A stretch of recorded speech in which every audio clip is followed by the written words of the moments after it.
History is more than dates and battles. It is the story of us all, from the fertile banks of the Nile and the twin rivers of Mesopotamia to the marble temples of Greece and the mighty legions of Rome. Through centuries of faith, feudal struggles, and crusades, into the brilliance of the Renaissance, the reason of the Enlightenment, and the storms of revolutions and world wars. This is the epic journey of Europe. How ancient civilizations became modern nations, and how the past continues to shape our world today. Welcome to Epic History of Europe. Every civilization has a childhood, a time when its most important lessons are learned, borrowed, and reshaped. For Europe, that childhood did not begin on its own soil. It began far to the east and south, in the fertile valleys of the Nile, the Tigris, and the Euphrates.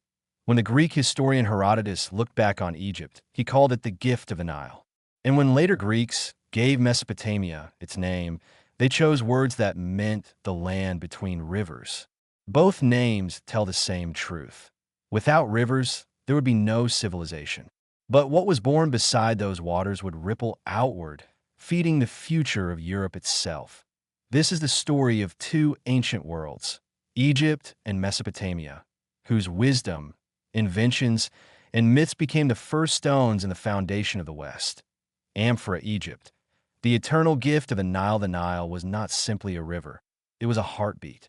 Each year, it rose and fell in rhythm, leaving behind black soil that farmers plowed into wheat and barley. Its cycles created not just agriculture, but also time itself. Egyptian priests divided the year into 3 seasons: flood, growth, harvest, and even invented a solar calendar of 365 days. Here rose the Great Pyramids, still standing like sentinels of eternity. The Great Pyramid of Khufu, built around 2560 BCE, is a marvel of geometry, engineering, and sheer human ambition. But more than monuments, Egypt built ideas. The belief in an afterlife, the rule of divine kingship, and a vision of cosmic order called Ma'at, truth and balance. Greek travelers would one day journey here, staring up at the temples of Luxor and Karnak, marveling at hieroglyphs carved into stone. They would study Egyptian medicine, geometry, and astronomy, carrying those lessons back to their own shores. Egypt gave Europe imagination, the dream of eternity, the power of symbol, and the wisdom of order. Classical building Mesopotamia, the first cities eastward between the Tigris and Euphrates, another miracle unfolded.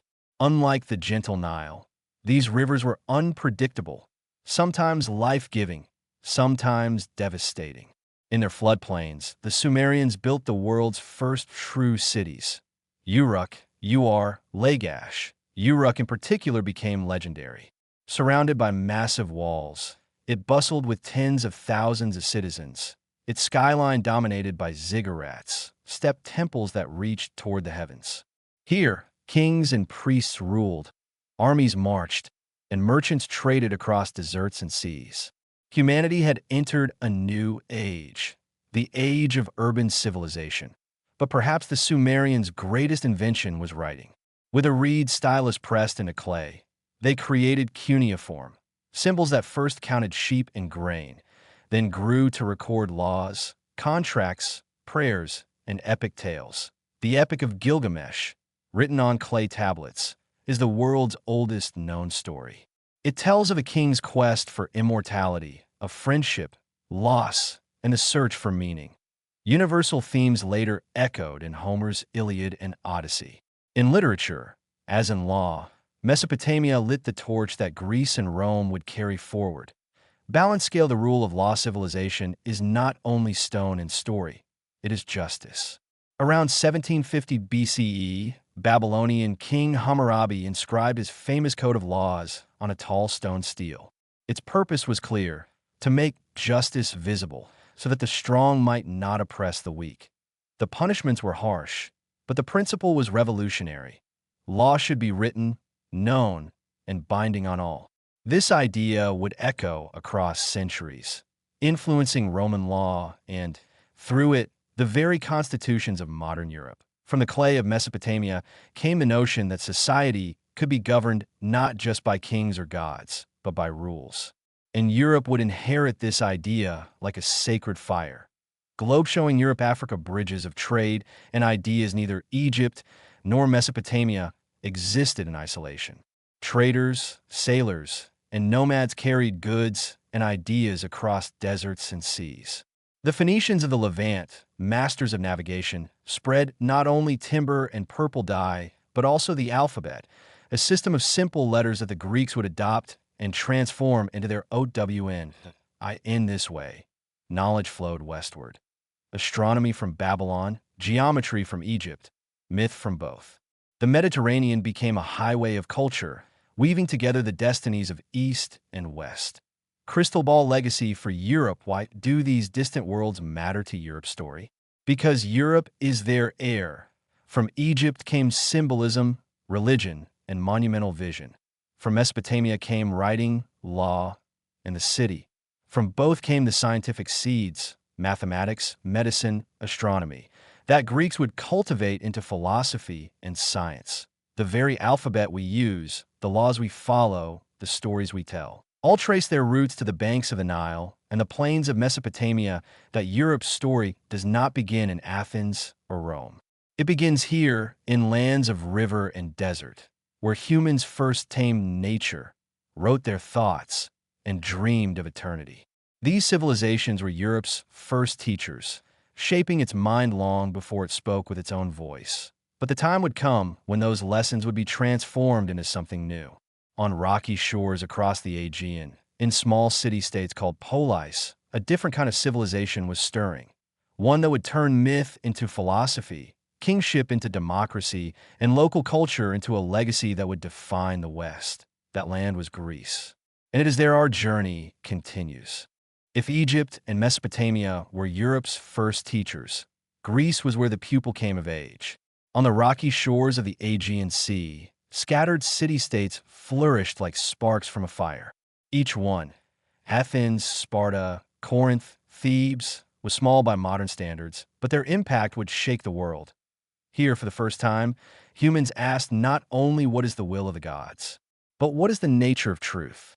Justice? Beauty? Here, citizens gathered to vote, poets sang of heroes, and sculptors shaped marble into ideals of perfection. Greece gave Europe its mind, its voice, and its imagination. This is the story of how a cluster of small city-states forged the foundations of Western civilization. Classical building, the polis, cradle of community at the heart of Greek life, was the polis, the city-state. More than just a town, it was a community of citizens bound by shared laws, religion, and identity. Unlike the great empires of Egypt or Babylon, the Greeks lived in fragmented independence. Athens was famed for democracy, philosophy, and art. Sparta was its mirror opposite, a militarized society where boys trained as soldiers from childhood, where discipline and loyalty were supreme. Other polis thrived in trade, craftsmanship, or naval power. This political fragmentation proved a paradox. It created rivalry and war, but also diversity and innovation. Competition between city-states pushed Greeks to experiment with new forms of government, art, and thought. From this small stage came ideas that would outlast empires. Ballot box with ballot democracy in Athens, the most daring of Greek inventions was democracy. In the 5th century BCE, under leaders like Cleisthenes and Pericles, Athens opened its government to ordinary male citizens. They met in the ecclesia, the assembly, where decisions of war, law, and policy were debated openly. Magistrates were chosen by lot, not birth. It was imperfect. Women, slaves, and foreigners were excluded, but the principle was revolutionary. Power could rest in the hands of the people. When Pericles addressed Athenians during the Peloponnesian War, he proclaimed, "Our constitution is called a democracy because power is in the hands not of a minority, but of the whole people." Europe would never forget this experiment.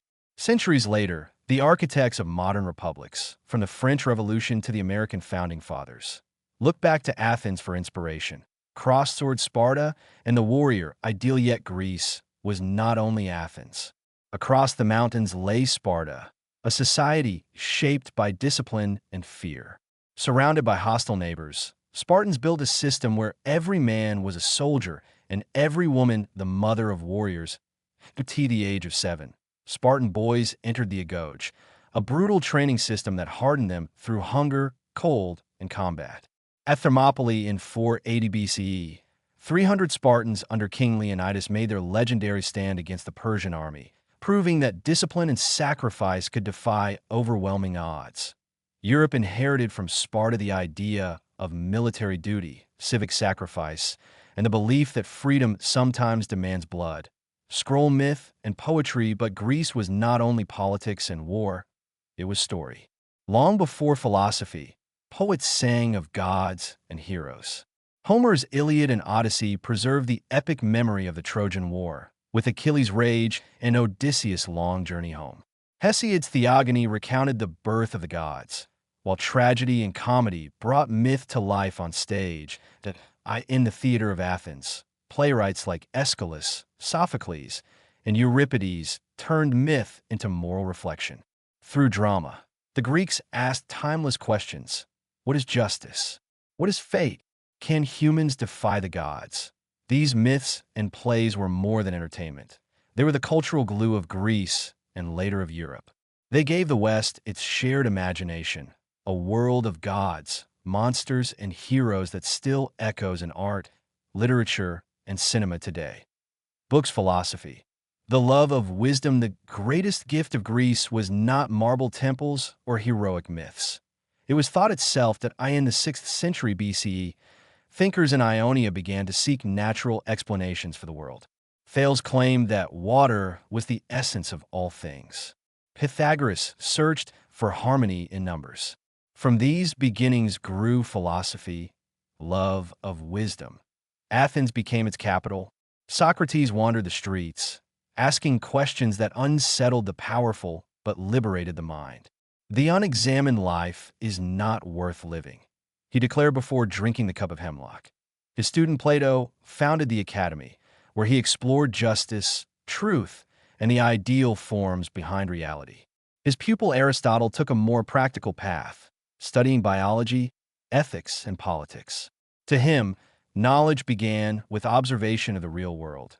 Together, these three, Socrates, Plato, Aristotle, formed the pillars of Western philosophy. Their ideas would pass into Rome, into medieval monasteries, into the Renaissance, and still guide Europe today. Globe showing Europe, Africa, Greece, and the world. Greece was not an isolated world. It stood at the crossroads of East and West.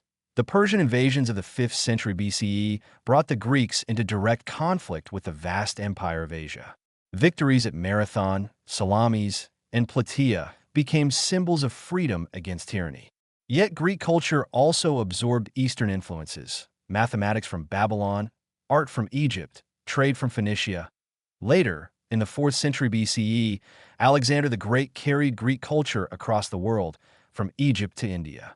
His conquests spread Hellenism, Greek language, art, and ideas, so widely that they became the common culture of the Mediterranean and Near East. This blending of cultures would prepare the ground for Rome, which inherited and expanded Greece's legacy. Classical building. The Greek legacy. Why does Greece matter so much to Europe's story? Because it shaped the West's mind and soul. Politics, the idea of democracy and citizenship. Philosophy, the pursuit of truth through reason. Art and architecture, temples, sculptures, and literature as ideals of beauty. Science and mathematics, geometry, astronomy, medicine, logic, imagination. Myths and epics that continue to inspire to this day. The words we use, politics, philosophy, theater, democracy, are Greek. Europe's very identity was written first in the Greek alphabet of thought. Greece was small, fragmented, often torn by war. Yet from its soil grew the roots of Western civilization. It gave Europe its first vision of freedom, its first confidence in reason, and its first voice in literature and art. But Greece's story is also one of fragility. Its city-states, divided and quarrelsome, could not hold power forever. From the West, another power was rising, a republic that would become an empire, uniting lands under law and legions. The torch of civilization was about to pass to Rome. If Greece gave Europe its mind and imagination, Rome gave it muscle and law. From a cluster of villages on the banks of the Tiber, Rome grew into the greatest empire the Western world had ever seen. At its height, it stretched from Britain to Mesopotamia, from the sands of the Sahara to the forests of Germany. Rome was roads and aqueducts, legions and gladiators, emperors and senators.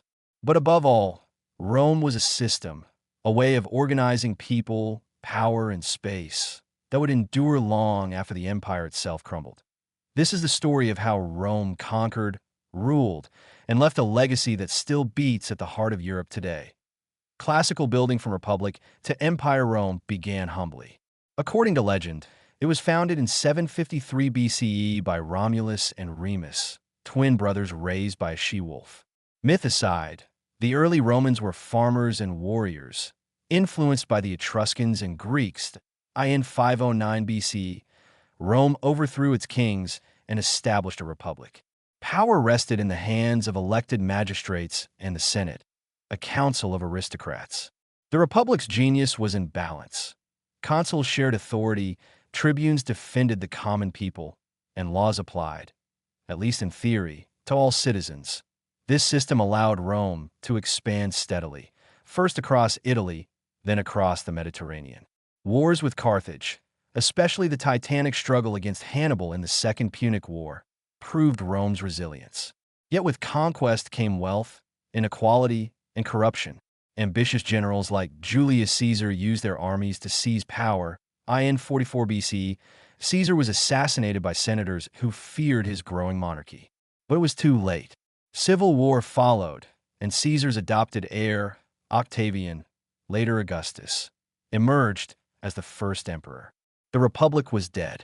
The empire had begun. Crossed towards the legions. Rome's iron backbone, Rome's power rested on its legions. Unlike the citizen militias of Greece, Roman soldiers were professionals, trained in discipline, endurance, and unity. A legion could march 20 miles in a day, build a fortified camp each night, and fight in tight formation with shields and short swords.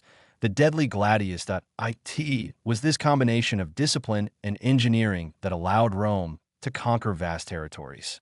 Roads stitched the empire together, so well built that many survive today.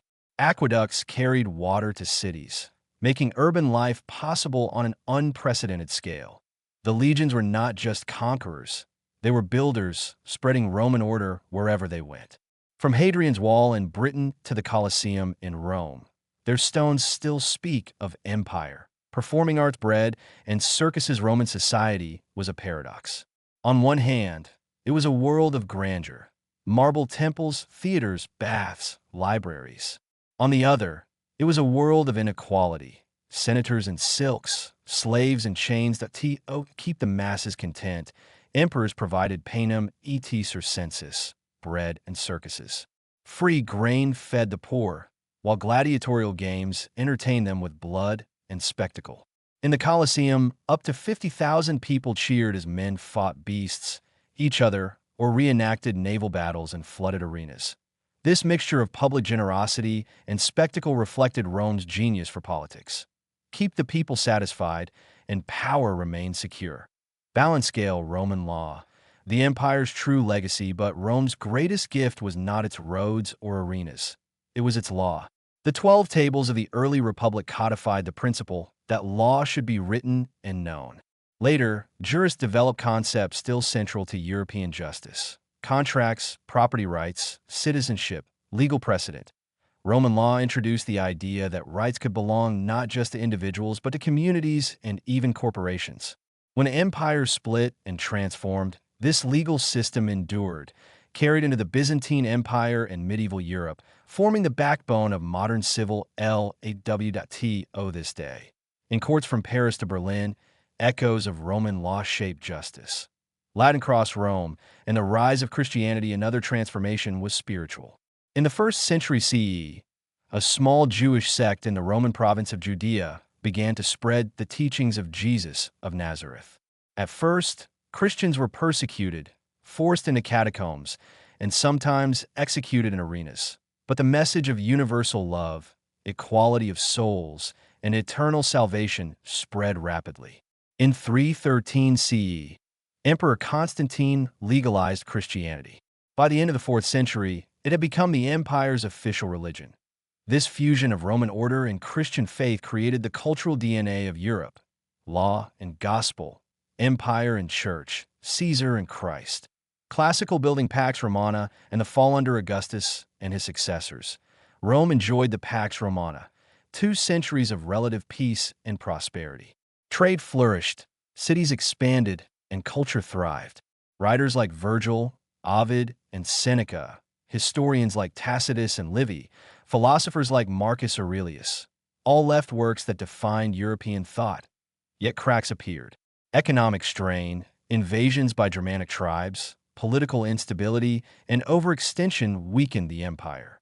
In 476 CE, the last emperor of the Western Roman Empire, Romulus Augustulus, was deposed. The West collapsed into kingdoms ruled by barbarians, but Rome was not truly dead. In the East, the Byzantine Empire carried on Roman traditions for another 1,000 years. And in the West, medieval kings, popes, and scholars all claimed Rome as their ancestor.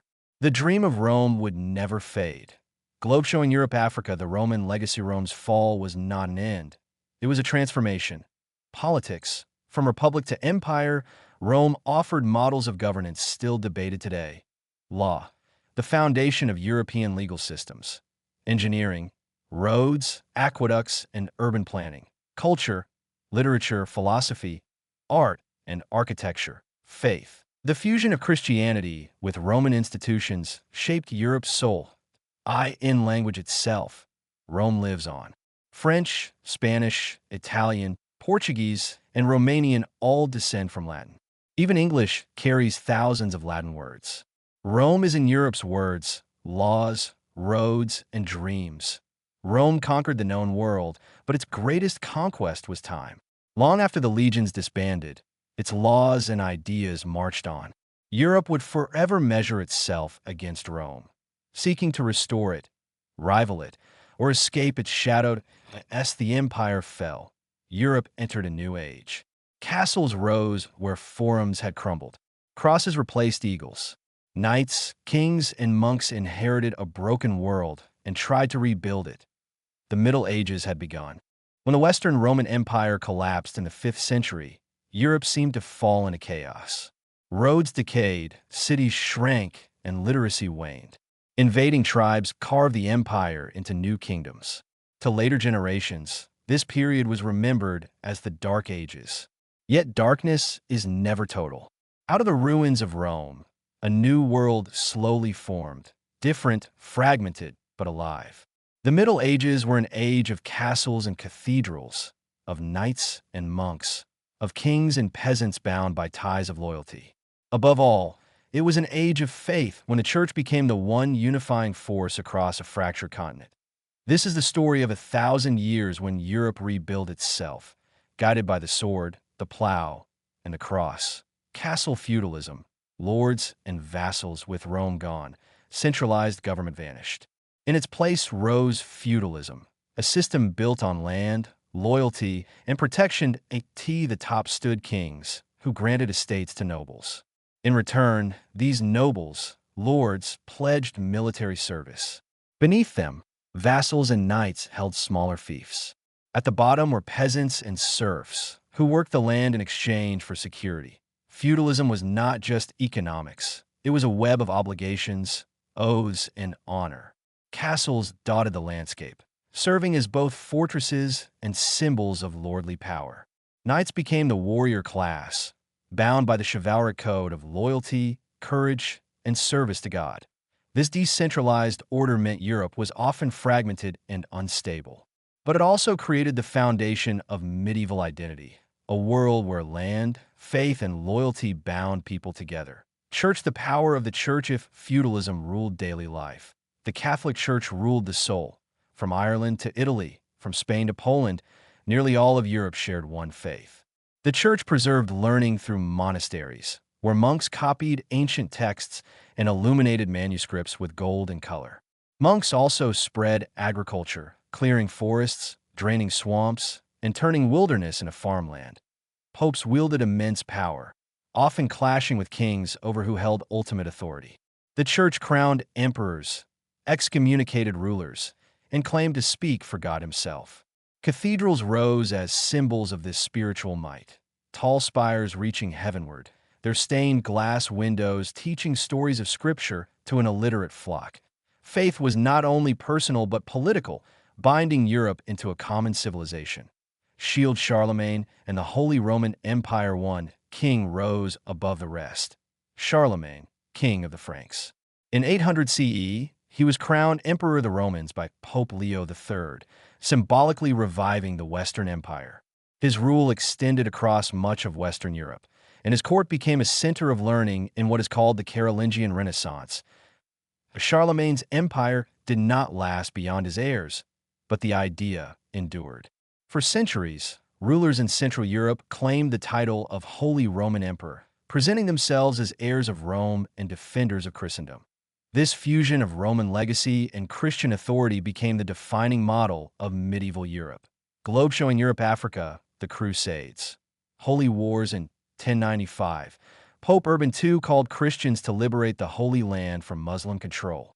What followed was nearly 2 centuries of crusades, holy wars that carried knights, peasants, and kings from Europe to the Middle East. The First Crusade captured Jerusalem in 1099, creating crusader states in the Levant. Later crusades were less successful, but they left a lasting impact. Crusaders brought back spices, silk, and knowledge from the East, medicine, mathematics, and philosophy preserved by Islamic scholars. The Crusades also deepened divides between Christians and Muslims, between Catholics and Eastern Orthodox Christians, and between faith and commerce. Yet they also opened Europe's eyes to the wider world, sparking a hunger for exploration that would one day fuel the Age of Discovery. Crosswords knights, chivalry, and war of the Middle Ages were not only about prayer. They were also about war. Knights became legendary figures, celebrated in tales of King Arthur and the Song of Roland. The code of chivalry demanded not only martial skill, but also loyalty to one's lord and courtesy to ladies. In reality, knights often fought brutally, but the ideal of noble warriors shaped Europe's imagination. Wars were frequent. Viking raids terrorized the coasts in the early Middle Ages. Later, the Hundred Years' War between England and France, 1337 to 1453, dragged on for over a century, giving rise to figures like Joan of Arc, a peasant girl who claimed divine visions and helped turn the tide for France. Violence was constant, but so was the search for honor. Sheaf of rice daily life. Peasants and towns while lords fought and popes ruled. Most Europeans were peasants. Their lives were harsh, tied to the land, laboring from dawn to dusk, dependent on harvests and weather. Famine and disease were constant threats. Yet even in this world of hardship, change stirred. By the 12th century, towns began to grow. Merchants formed guilds, artisans prospered, and trade routes revived. Markets buzzed with goods from afar, wool from England, wine from France, spices from the East. Medieval Europe was no longer just feudal villages. It was becoming a society of both castles and cities, plows and marketplaces. Skull and Crossbones, the Black Death. No story of the Middle Ages is complete without the Black Death. In the mid-14th century, plague swept across Europe, carried by fleas on rats. Within a few years, it killed perhaps 1/3 of the population. Cities were emptied, villages abandoned, economies shattered. The psychological impact was profound. Death seemed everywhere, faith was shaken, and social order was upended. Yet out of this devastation came change. Labor shortages gave peasants new bargaining power, weakening feudalism and paving the way for a more modern economy. The Black Death was tragedy, but also transformation. Globe showing Europe-Africa legacy of the Middle Ages. The Middle Ages are often remembered as backward, superstitious, and violent. But they also built the foundations of modern Europe. Faith and identity. Christianity united Europe under a common spiritual culture, law, and order. Feudal ties structured society, while kings and emperors laid the groundwork for nation-states. Learning and art. Monasteries preserved ancient texts. Gothic cathedrals soared as marvels of architecture. Global horizons. The Crusades and trade networks reconnected Europe to Asia and Africa. Resilience. Out of famine, war, and plague, Europe endured and adapted. It was a world of contrasts, both harsh and hopeful, brutal and beautiful. From the ashes of Rome, Europe rebuilt itself with castles of stone and cathedrals of faith. For centuries, the rhythm of life was set by feudal duties and church bells. Yet beneath the surface, change was stirring. Towns grew, merchants thrived, and curiosity about the wider world grew stronger. By the 15th century, a new light dawned, a rebirth of art, learning, and science.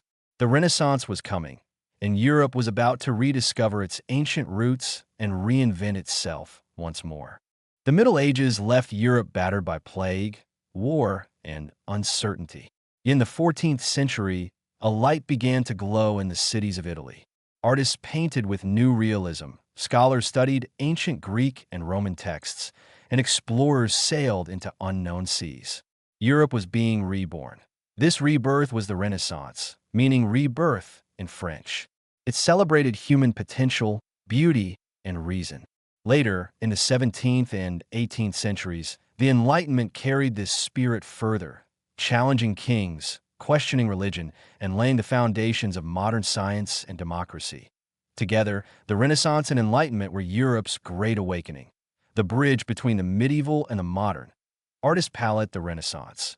A world reimagined. The Renaissance began in Italy, especially in cities like Florence, Venice, and Rome.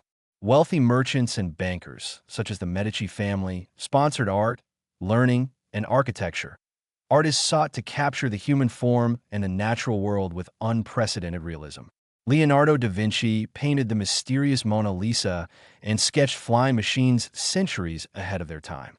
Michelangelo carved the marble David and painted the ceiling of the Sistine Chapel, blending divine vision with human beauty. Raphael filled palaces with harmony and grace.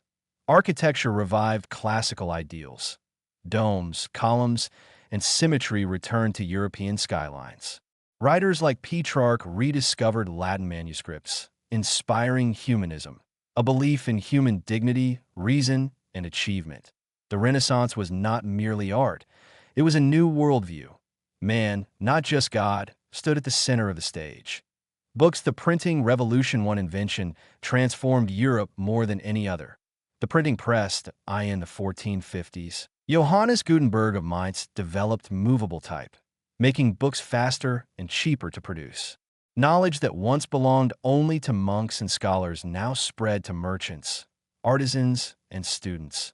The Bible was printed in local languages, fueling religious debates. Scientific discoveries, political pamphlets, and classical texts circulated widely. The printing press was the internet of its age, accelerating learning, reform, and revolution.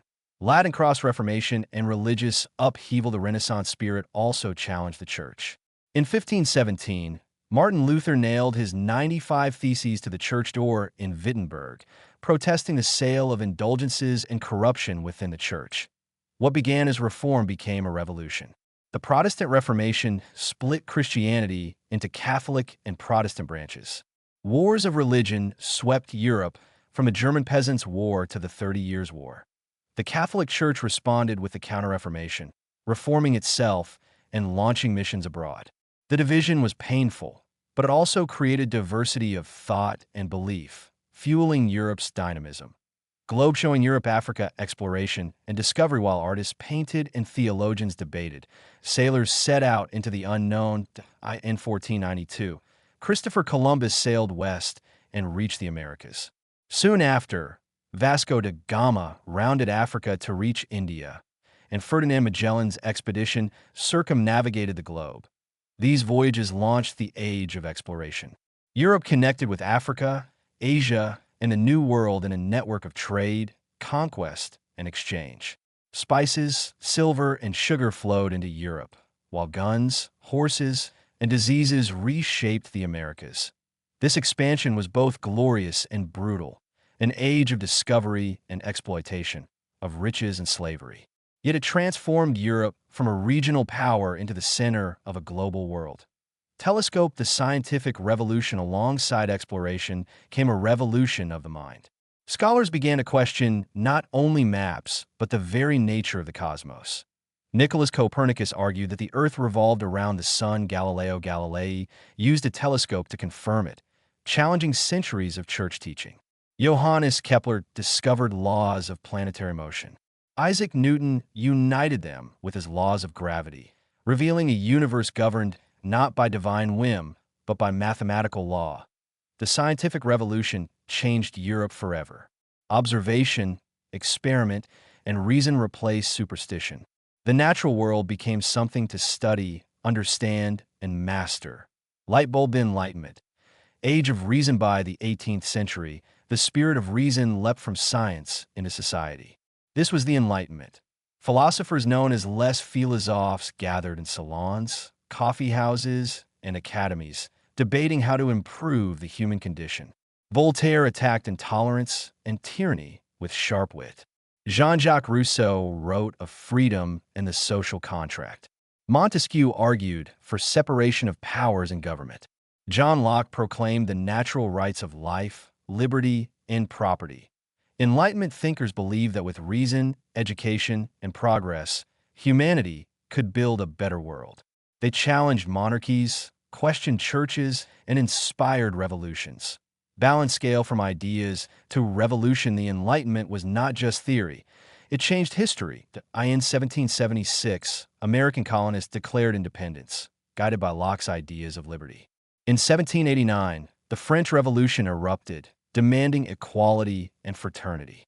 Kings were dethroned, constitutions written, and the old order shaken. Though often violent, these revolutions planted the seeds of modern democracy and human rights. Europe was leaving behind feudal privilege and absolute monarchy, moving toward the world we know today. Globe showing Europe-Africa legacy of the Renaissance and Enlightenment together, these movements transformed Europe in every sphere. Art and culture. From the Sistine Chapel to Shakespeare, a flowering of creativity. Knowledge, printing, universities, and science spread learning. Religion. Reformation created diversity and debate. Exploration. Europe became the center of a global network. Politics and society. Enlightenment. Ideas reshaped law, government, and rights. If the Middle Ages were faith and tradition, the Renaissance and Enlightenment were curiosity and reason. Europe rediscovered its past to reinvent its future. By the 18th century, Europe stood transformed. Cathedrals still stood, but beside them rose universities, libraries, and laboratories. Monarchs still reigned, but new voices called for liberty and democracy. Old certainties had crumbled, replaced by a restless spirit of exploration, invention, and reform. The stage was set for the modern age, an era of revolutions, nations, and empires. Europe would soon enter its most turbulent centuries, when progress and destruction marched side by side. The next chapter is the story of modern Europe, of revolutions, wars, and the struggle for unity. The Enlightenment had promised a new dawn. Reason over superstition, liberty over tyranny, progress over stagnation. But the path to modernity was not smooth. From the late 18th century onward, Europe entered an age of upheaval. Revolutions toppled kings, new nations were forged, empires expanded and collapsed, and 2 world wars scarred the continent. Yet through turmoil, Europe reinvented itself again and again, until in the second half of the 20th century, it chose an unexpected path: unity. This is the story of modern Europe, a tale of fire, blood, and ultimately hope. Fire. The age of revolution. In 1789, the French Revolution erupted. Hungry peasants, disillusioned citizens, and radical thinkers rose against centuries of monarchy and privilege. The guillotine fell on kings and nobles, while new ideals of liberty, equality, and fraternity swept across Europe. The revolution inspired uprisings far beyond France, but also descended into chaos and terror. Out of the turmoil emerged Napoleon Bonaparte, a military genius who crowned himself emperor and sought to reshape Europe under French dominance. His armies marched from Spain to Russia, spreading both conquest and the Napoleonic Code, a new vision of law and order. Though Napoleon was defeated in 1815 at Waterloo, the shockwaves of the French Revolution could not be undone. Across the 19th century, revolutions, reforms, and nationalist movements continued to shake Europe. Italy, Germany, the rise of nations. The 19th century was the age of nationalism. In Italy, patriots like Giuseppe Garibaldi and Count Cavour fought to unify a land long divided into city-states and kingdoms. By 1871, Italy stood as one nation. In Germany, the states were united under Otto von Bismarck, the Iron Chancellor, after a series of wars and shrewd diplomacy. The German Empire, proclaimed in the Hall of Mirrors of Versailles, instantly became a major power. Elsewhere, old empires struggled. The Austro-Hungarian Empire tried to contain dozens of ethnic groups under one crown. The Ottoman Empire, once mighty, was now called the sick man of Europe. National identity was becoming the driving force of politics, and with it came both pride and peril. Gear the Industrial Revolution at the same time, Europe was transformed by machines. The Industrial Revolution, beginning in Britain in the late 18th century, spread across the continent. Steam engines powered factories, railways connected cities, and steel built bridges and battleships. Europe grew richer and more urban, with millions moving from farms to factories. But progress came at a cost. Child labor, grim working conditions, and vast inequality led to new social movements. Thinkers like Karl Marx and Friedrich Engels called for workers of the world to unite, planting the seeds of socialism and communism. Industry made Europe powerful, but also restless, a powder keg waiting to explode. Bombed the Great War in 1914, Europe's fragile balance shattered. The assassination of Archduke Franz Ferdinand of Austria in Sarajevo set off a chain reaction. Entangled alliances dragged nations into conflict. The First World War began. It was unlike any war before. Trenches, machine guns, poison gas, tanks. Millions died in a stalemate of mud and blood. From the Somme to Verdun, Europe bled itself. Why 1918, the old order lay in ruins. The Austro-Hungarian and Ottoman empires collapsed. Germany was defeated, forced to sign the Treaty of Versailles, which imposed harsh reparations. The Russian Empire fell to revolution, giving birth to the Soviet Union. Europe was broken, its youth lost in the trenches. Yet the worst was still to come. Crossed towards the Second World War, the wounds of the First World War never healed. Economic depression, resentment, and fear gave rise to new ideologies. In Italy, Benito Mussolini built a fascist regime. In Germany, Adolf Hitler and the Nazi Party rose to power, promising revenge, unity, and domination. In 1939, Hitler invaded Poland. Britain and France declared war. Soon, Europe was engulfed in the Second World War. Nazi armies conquered much of the continent, while the Soviet Union battled in the East. The war brought horrors unprecedented in human history. The Holocaust murdered 6 million Jews and millions of others in concentration camps. Cities were bombed into rubble. Entire nations were enslaved. Why 1945, Germany lay in ruins, Hitler was dead, and the war was over. But Europe was divided. The western half aligned with the United States, the eastern half with the Soviet Union. Cold-faced the Cold War, the post-war world was a world of two superpowers, the US and the USSR. Europe became the front line of the Cold War. In the West, nations rebuilt through the Marshall Plan, creating prosperity and democracy.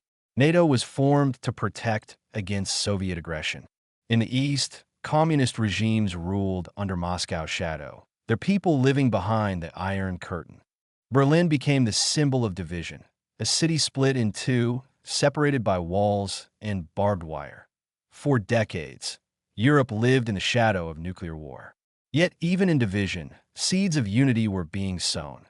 Globe with meridians toward unity after centuries of bloodshed, some Europeans asked, could unity succeed where empires had failed? In 1951, 6 nations formed the European Coal and Steel Community, tying their economies together to prevent another war. This grew into the European Economic Community and eventually the European Union (EU). Walls fell, literally. In 1989, The Berlin Wall was torn down, and the Cold War ended. Eastern Europe shook off communism and joined the democratic family. For the first time in history, much of Europe chose cooperation over conquest. Sparkle's legacy of modern Europe is a paradox of tragedy and triumph. The Age of Revolution birthed democracy and nationalism. The Industrial Revolution transformed society and unleashed ideologies. Two world wars devastated the continent, but also inspired unity.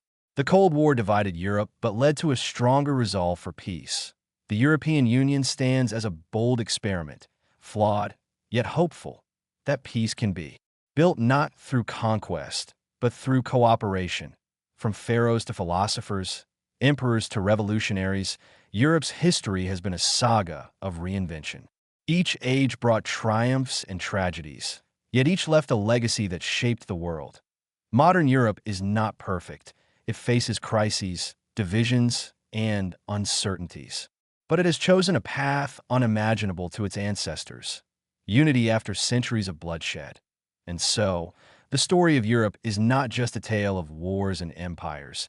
It is a story of humanity itself, forever searching for meaning, justice, and hope. The journey is not over. The story continues. The story of Europe is one of triumph and tragedy, of faith and reason, of war and peace.